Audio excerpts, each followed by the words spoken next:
έντονη διαμαρτυρία τους στις αυξήσεις των εισιτηρίων του ΟΑΣΤ εκφράζουν οι εκπρόσωποι του κινήματος Επιβάτες της Θεσσαλονίκης.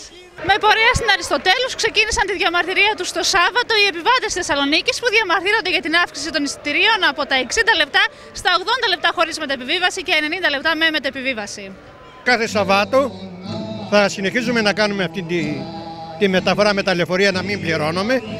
Και δεύτερον, κάθε Τρίτη και Πέμπτη θα είμαστε εδώ ενάντια σε αυτήν την κατάσταση. Έχει τύχει να μην πληρώσετε εισιτήριο και να μπει ελεγκτής στο λεωφορείο και τι το... Όχι μόνος, δεν προτείνουμε κανέναν πολίτη να πληρώνει από μόνος του. Όταν είναι όλοι μαζί. Αν μπορούν να συνοηθούν 5-10 άτομα, να το κάνουν. Αγωνιζόμαστε για φτηνό εισιτήριο για όλο το λαό. Για δωρεάν μετακινήσεις, για ανέργους, χαμηλοσυνταξιούχους, μαθητές, φοιτητές και εργαζόμενους την ώρα που πηγαίνουν έρχονται στην εργασία τους. Μέλη του κινήματος μοίραζαν ενημερωτικά φυλάδια στον κόσμο, τα οποία ανέφεραν τι είναι το συγκεκριμένο κίνημα και ποια είναι τα δικαιώματα των επιβατών. Οι επιβάτες της Θεσσαλονίκης ζητάνε, εκτός από την επιστροφή της παλιάς τιμής στα εισιτήρια, να θεσπιστεί και μηδενικό εισιτήριο για συγκεκριμένες κοινωνικές ομάδες. 3 χρόνια άνεργος, όλα ακριβένουν, όλα δουλειά δεν έχουμε.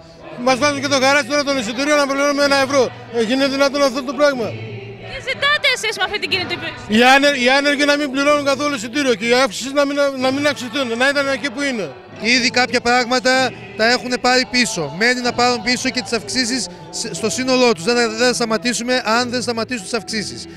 Τη στιγμή που οι μισθοί, οι συντάξεις, όλα μειώνονται, δεν μπορεί ο ΑΣ να αυξάνει τα κέρδη του. Και μια εταιρεία η οποία παίρνει κάθε χρόνο 120 εκατομμύρια ευρώ επιχορήγηση από το κράτος. Από το Ρεόκαστρο για να κατεβούμε κάτω έπρεπε να πάρουμε 2 λεωφορεία. Πληρώναμε μέχρι τώρα 60 λεπτά και τώρα πληρώνουμε 90 λεπτά. Και αν πούμε να κάνουμε και τρίτη μετεπιβίβαση, θέλουμε 1,70. Τη στιγμή που μπορούμε να το κάνουμε με 60 λεπτά. Και 1,70 επιστροφή είναι 3,40 για κάποιον που κινείται από το Ρεόκαστρο μέχρι την Καλαμαριά. Εγώ είμαι μαθήτρια από το Ρεόκαστρο και χρησιμοποιώ συνεχώς το λεωφορείο. Οπότε δεν είναι δυνατόν όταν μειώνονται οι μισθοί των γονιών μου να χρειάζεται να πληρώνω 1,80 πόσο πληρώνω για να κατέβω κάτω και να γυρίσω πάλι. Να βγουν δωρεάν εισιτήρια για χαμηλοσυνταξιούχους, άνεργους, τους μαθητές, τους εργαζομένους. Στη συνέχεια, μέλη του κινήματος Επιβάτες της Θεσσαλονίκης πραγματοποίησαν διαμαρτυρία και μέσα σε λεωφορεία του ΟΑΣΤ. Με τη διανομή ενημερωτικών φυλαδίων συνέχισαν τη διαμαρτυρία τους οι επιβάτες της Θεσσαλονίκης που διαμαρτύρονται για τις άδικες, όπως λένε, αυξήσεις στα εισιτήρια του ΟΑΣΤ.